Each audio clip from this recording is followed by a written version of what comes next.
Ciao a tutti amici e benvenuti in questo nuovo video. Come potete vedere, l'argomento di questo video sarà la pinza romana, ma fatta in modo semplicissimo e con una super idratazione dell'80%. Guardate che bel risultato. Adesso vi faccio vedere anche l'alveolatura interna.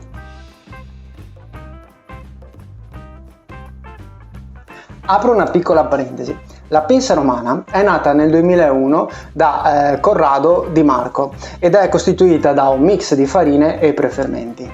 Quando andrete al supermercato per comprare la farina per fare la vostra pizza a casa, seguendo ovviamente la mia ricetta, troverete diverse marche, ognuna delle quali avrà la propria idratazione e una ricetta da seguire. Nel mio caso faremo un'idratazione dell'80% perché la farina che ho acquistato consente questa massima idratazione.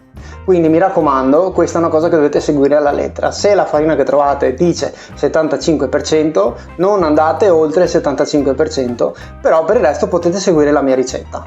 Vedrete come la realizzazione di questa pinza sarà davvero semplice. Non utilizzeremo né planetarie né impastatrici, solamente a mano, impastando poco e lasciando fare tutto al tempo e alla farina e all'acqua. Vedrete e ne resterete soddisfatti. Mi raccomando, cliccate sul tasto iscriviti ed attivate la campanella per restare sempre aggiornati su tutti i miei video. E se il video vi è piaciuto, sganciate un mare di like.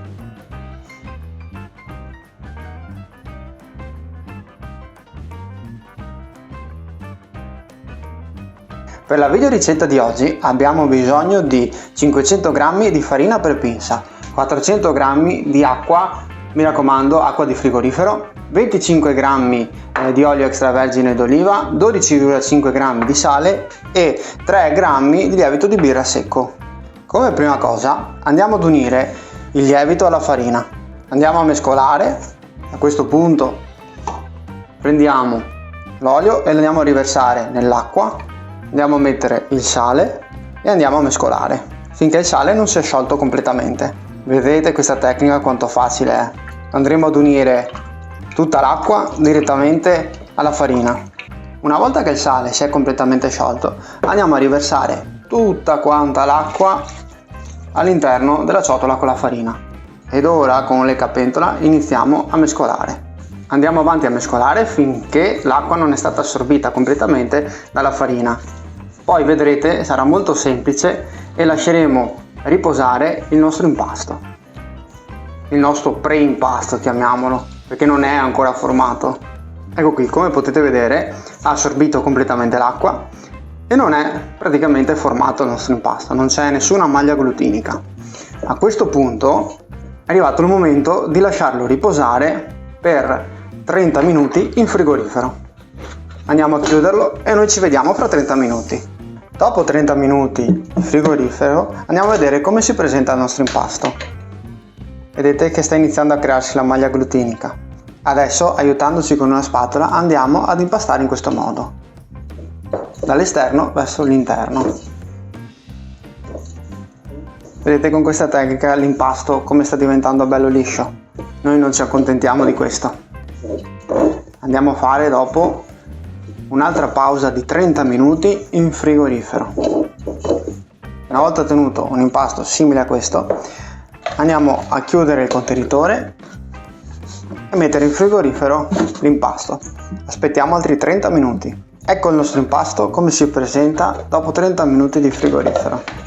Vedete che si sta sviluppando bene la maglia glutinica. A questo punto, come prima, andiamo ad impastare in questo modo, portando i lembi di impasto dall'esterno verso l'interno, in questo modo. E adesso per l'ultima volta lo andiamo a far riposare in frigorifero per 30 minuti.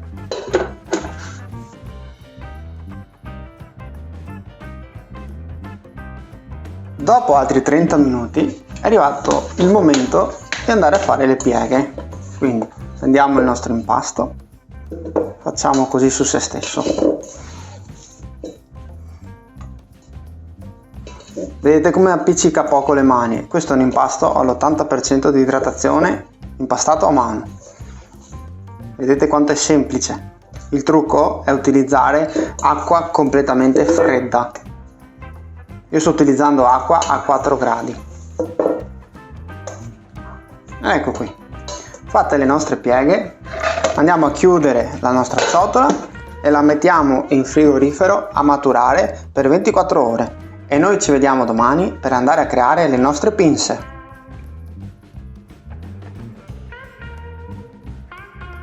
Eccoci amici, trascorse le 24 ore e dopo aver lasciato un'ora a temperatura ambiente il nostro impasto, è arrivato il momento di fare gli apretti. Andiamo a vedere come prima cosa come si presenta il nostro impasto dopo 24 ore di frigorifero. Vedete com'è elastico e come si è creata la maglia glutinica. Bene, ora andremo a creare 2 panetti da circa 260 grammi e il restante sarà un panetto un po' più piccolo. Come prima cosa mettiamo della farina di riso sulla nostra bilancia. Questo serve per far sì che non si attacchi l'impasto, dato che ha molta idratazione. Per evitare che l'impasto si attacchi alle mani, consiglio di inumidirsi le mani. Allora, una volta inumidite le mani, utilizzando la tecnica della mozzatura, prendiamo l'impasto in questo modo, lo prendiamo qua e decisi tagliamo i lembi dell'impasto. Andiamo a metterlo sulla bilancia. Se, come in questo caso, l'impasto è un po' meno del peso desiderato, andiamo a prendere sempre un po' di impasto, lo andiamo a mozzare e lo mettiamo nel centro. A questo punto andiamo a chiuderlo. E come lo chiudiamo? In questo modo. Abbiamo la nostra pezza di impasto così. Prendiamo, lo andiamo a chiudere in questo modo, facciamo così, lo giriamo di 90 gradi e rifacciamo la stessa cosa in questo modo. Andiamo a sigillare bene i bordi, perché così riusciamo a tenere l'aria all'interno. Rifacciamo per l'ultima volta la stessa cosa, girando i 90 gradi, sigilliamo bene. A questo punto mettiamo un po' di farina sul ripiano, facciamo un po' di pirlatura e diamo una forma un po' più allungata rispetto alle palline classiche della pizza, perché la pinza romana ha una forma diversa delle classiche pizze napoletane che andiamo a fare. Facciamo lo stesso procedimento con la pasta restante. Mi correggo, sono venute 3 pinze da 265 grammi più una piccolina da poco più di 100 grammi. Una volta create le nostre pinze è arrivato il momento di metterle nel contenitore. Quindi cosa dobbiamo fare? Andiamo a mettere un po' di farina di riso, se non ce l'avete va benissimo lo stesso la semola di grano duro rimacinata, anche se io per questa ricetta preferisco la farina di riso. Andiamo a riporre delicatamente i nostri impasti in questo modo e il più piccino lo mettiamo nell'angolino. Andiamo a mettere un po' di farina sopra in modo da evitare che si secchino, ed ora non dobbiamo fare altro che aspettare e attendere la lievitazione. Ci vorranno all'incirca 3-4 ore, questo dipende dalla vostra temperatura ambiente. Quindi che dire, noi ci vediamo per la stesura e la cottura.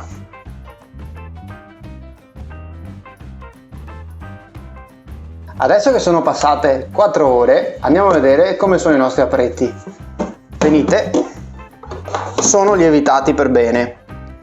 Quindi adesso è arrivato il momento di stenderli. Dai che andiamo! Come prima cosa mettiamo la farina di riso sul ripiano di lavoro. Andiamo a mettere nei punti di giuntura la farina di riso, o se non ce l'avete usate la semola di grano duro, però come ho detto prima io preferisco per la pinza quella di riso. Andiamo a tagliare decisi i punti di giuntura.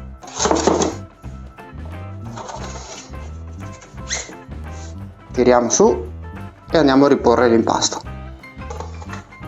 Questi intanto li mettiamo da parte. Adesso l'impasto è molto delicato, quindi intanto mettiamo un po' di farina sopra.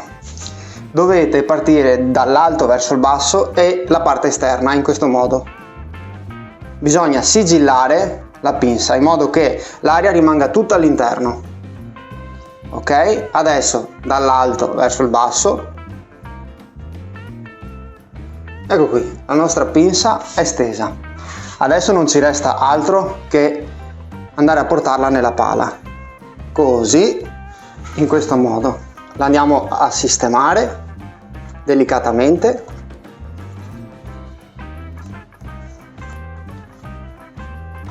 Cerchiamo di dargli una forma ovale, in questo modo. Verifichiamo sempre che le nostre pinze si muovano sulla pala e direi che è arrivato il momento di andare a infornare.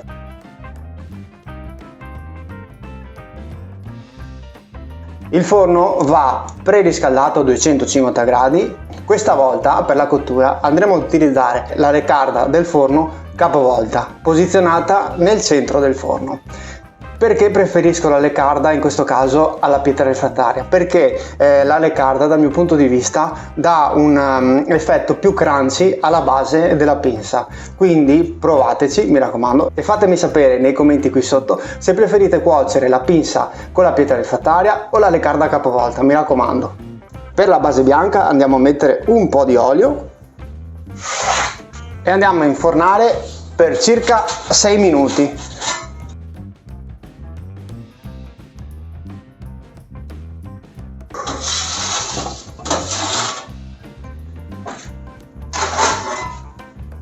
Che dire, sono molto soddisfatto di come è venuta questa pinza.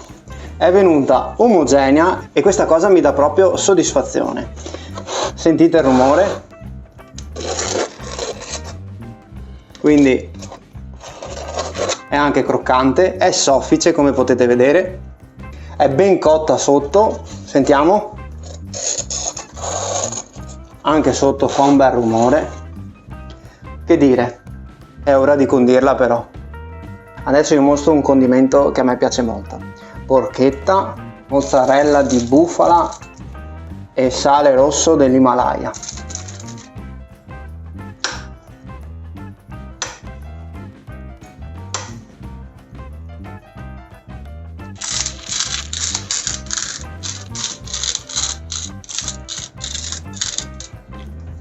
E per finire un po' di olio extravergine d'oliva. Ecco qua la mia pinza preferita.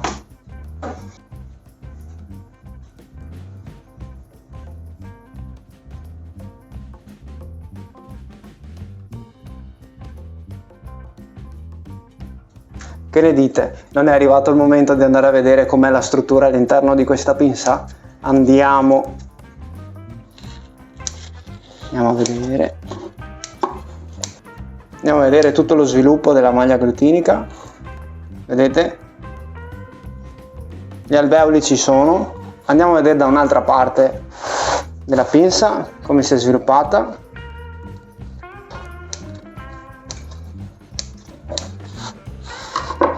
Ecco qua, qua e di qua.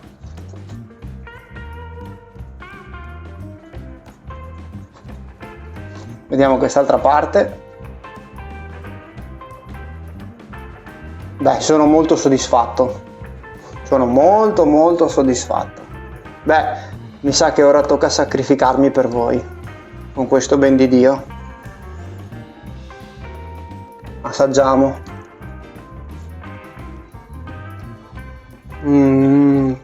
Che delizia. È favolosa. Soffice. Una nuvola in bocca. Al punto giusto, leggermente croccante, anche perché questi ingredienti sono pesanti, hanno inumidito, però devo dire che sono veramente soddisfatto di questa ricetta. Mi raccomando, dovete assolutamente provarla. Poi tra l'altro è una ricetta semplice, fatta a mano, all'80% di idratazione a mano, quindi più facile di così non si può fare. Si impasta pochissimo, il trucco è lasciare riposare l'impasto e usare acqua fredda, basta. E tutto il resto lo fa il tempo, la farina e l'acqua. Più semplice di così, a noi non resta altro che stendere, condire e mangiare. Mamma mia, che buono! Faccio un altro morso, ragazzi. Che dire, ci vediamo alla prossima impastata. Ciao!